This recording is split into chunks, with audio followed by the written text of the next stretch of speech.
ఈ స్థానిక సంస్థల ఎన్నికల్లో తెలుగుదేశం ప్రభుత్వం అప్రజాస్వామికంగా ముందుకు సాగుతున్నటువంటి వైనం పైన ఈరోజు కమిషనర్ గారిని కలిసి మేము ఒక రిప్రజెంటేషన్ పార్టీ పరంగా ఇవ్వడం జరిగింది.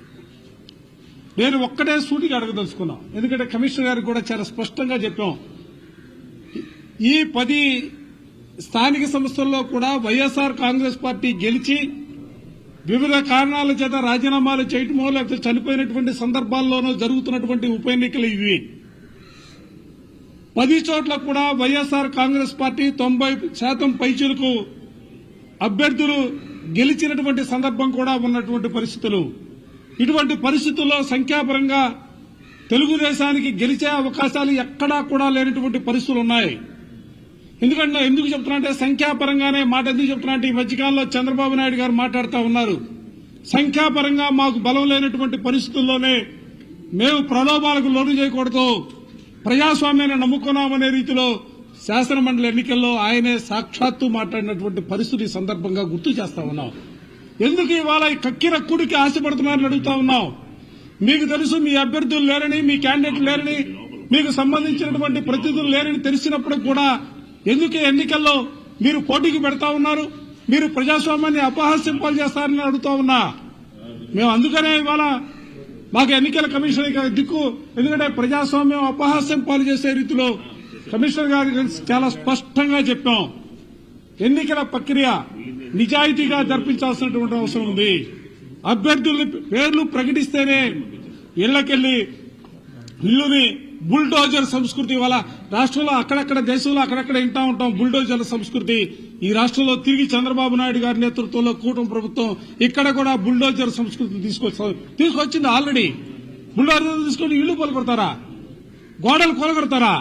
అంటే మీ పార్టీకి వ్యతిరేకంగా పోటీ చేస్తే బెదిరిస్తారా? ఓ పక్క పార్టీ పరంగా బెదిరిస్తా ఉన్నారు, మరో పక్క పోలీసుల ద్వారా బెదిరిస్తా ఉన్నారు. ప్రజాస్వామ్యాన్ని ఏ దిశగా మీరు తీసుకెళ్లాలని ప్రయత్నం చేస్తా ఉన్నారు? మాకేమి 10 స్థానిక సంస్థల ఎన్నికల్లో గెలుపోవడంతోనే ఈ రాష్ట్రంలో రాజకీయ పరిణామాలు మారవు. కానీ మేము కోరుకున్నది ప్రజాస్వామ్యబద్దంగా ఎన్నికలు జరగాలని, ప్రజాస్వామ్య విలువలను కాపాడాలని. 40 సంవత్సరాల రాజకీయ ఇండస్ట్రీ అని చెప్తా ఉంటారు. 40 సంవత్సరాల రాజకీయ ఇండస్ట్రీ ఇదేనా? అప్రజాస్వామ్యంగా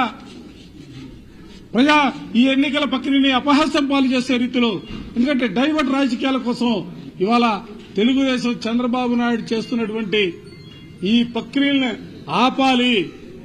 ప్రతి కార్పొరేటర్కి, ప్రతి కౌన్సిలర్కి, ఓటు కలిగినటువంటి ప్రతి ఒక్కరికి కూడా భద్రత కల్పించాలా, ప్రత్యేకమైనటువంటి అధికారులు నియమించాలా, నిష్పక్షపాతంగా ఈ ఎన్నికలు నిర్వహించాలని చెప్పి ఎన్నికల కమిషనర్ కలిసి మేము చెప్పడం జరిగింది.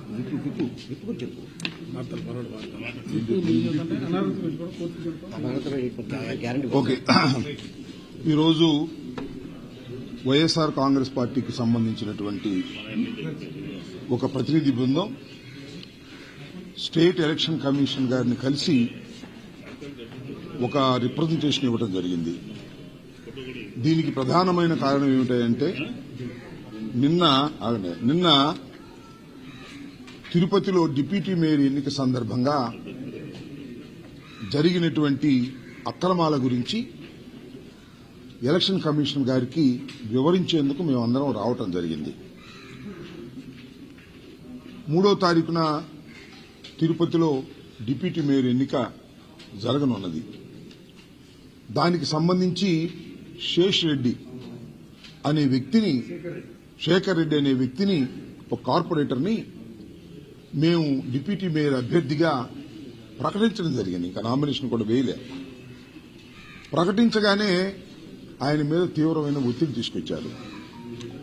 ఆయన పార్ట్నర్గా ఉండి ఒక బిల్డింగ్ కడుతుంటే ఆ బిల్డింగ్ ను కూల్చివేసేశారు, భయభ్రాంతులకు గురి చేశారు.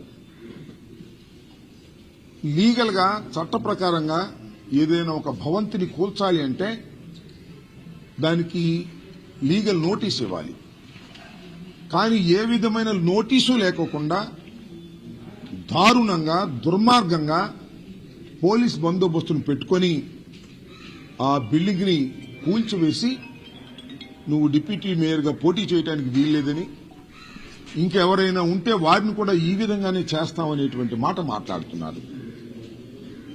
శిరీష్ గారు ఎవరైతే చైర్పర్సన్ గా ఉన్నారో, మేయర్ గా ఉన్నారో, ఆమె కూడా వెళ్లి అడ్డుకోవడానికి ప్రయత్నం చేసింది. ఆమెను కూడా లెక్క చేయకోకుండా ఈ రకమైనటువంటి దారుణానికి పాల్పడుతున్నారు. నేను ఇక్కడ చెప్పదలుచుకున్నది ఏమిటంటే, చంద్రబాబు నాయుడు గారు రాజ్యసభ సభ్యుల్ని, మెంబర్ ఆఫ్ లెజిస్లేటివ్ కౌన్సిల్ని ఎవరైనా పార్టీలో చేరతామంటే ఆయన ఏం చెప్తున్నాడంటే బహిరంగంగా రాజీనామా చేసి రండి, మేము చేర్చుకోం, రాజీనామా చేసి వస్తేనే మేము చేర్చుకుంటాం అనేటువంటి మాట చాలా సందర్భాల్లో మాట్లాడారు. అదేవిధంగా మా దగ్గర నుంచి వెళ్లిపోయినటువంటి రాజ్యసభ సభ్యుల్ని రాజీనామా చేయించి కొత్త వారికి ఇచ్చారు. మళ్ళా బీరా మస్తాన్ రావు గారు లాంటి వారిని మళ్ళా తిరిగి ఎన్నుకున్నారు. మేము వారికి చెప్తున్నాం, కార్పొరేటర్ల విషయంలో మీకు అది వర్తించదా? మీదైనా ఉంటే మా పార్టీ నుంచి ఎవరైనా లాక్కోదలుచుకుంటే రాజీనామా చేయించి మీరు పోటీ పెట్టుకోండి, అంతే తప్ప మా పార్టీ తరపున గెలిచిన వారు, మా ఫ్యాను గుర్తు మీద గెలిచిన వారు, వాళ్ళందరినీ ప్రలోభాలకి దౌర్జన్యాలకి పాల్పడి మీరు వాళ్ళని లాక్కునేటటువంటి ప్రయత్నం చేస్తున్నారు. ఇది చాలా దుర్మార్గమైనటువంటి విషయం.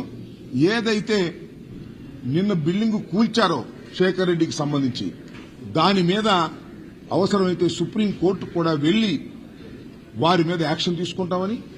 రెండో అంశం ఏంటంటే, ఎవరైతే మా పార్టీలో గెలిచి అవతల పార్టీలోకి వెళ్లేటటువంటి ప్రయత్నం చేస్తున్నారో, ఒకళ్ళిద్దరు ఎవరైనా అలా చేసినా కూడా వారి మీద విప్పు ఇష్యూ చేసి వారి మీద డిస్క్వాలిఫికేషన్ కావాల్సినటువంటి పరిస్థితులు కూడా తీసుకొస్తామని, దాని మీద అవసరమైతే న్యాయస్థానాలను ఆశ్రయిస్తామని కూడా ఈ సందర్భంగా చెప్పదలుచుకున్నాం. ఎవరైతే అక్కడ కలెక్టర్ గాని కమిషనర్ గాని ఎవరైతే ఉన్నారో వారు ఆల్రెడీ తెలుగుదేశం గుప్పెట్లోకి వెళ్లిపోయి ఈ ఎన్నికలను వన్ సైడెడ్ గా చేసుకోవాలనేటువంటి ప్రయత్నం చేస్తున్నారు. కాబట్టి వారిని విధుల నుంచి తప్పించి సిన్సియర్ గా ఉండేటటువంటి అధికారులను వేయవలసిందిగా కూడా మేము ఎలక్షన్ కమిషన్ వారిని కోరటం జరిగింది.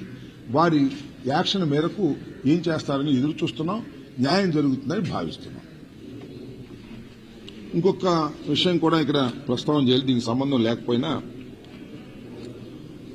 ఈ రోజు తెల్లవారుజామున 3 గంటలకి కిర్లంపూడిలో ముద్రగడ పద్మనాభం గారి ఇంటి మీద దాడి జరిగింది.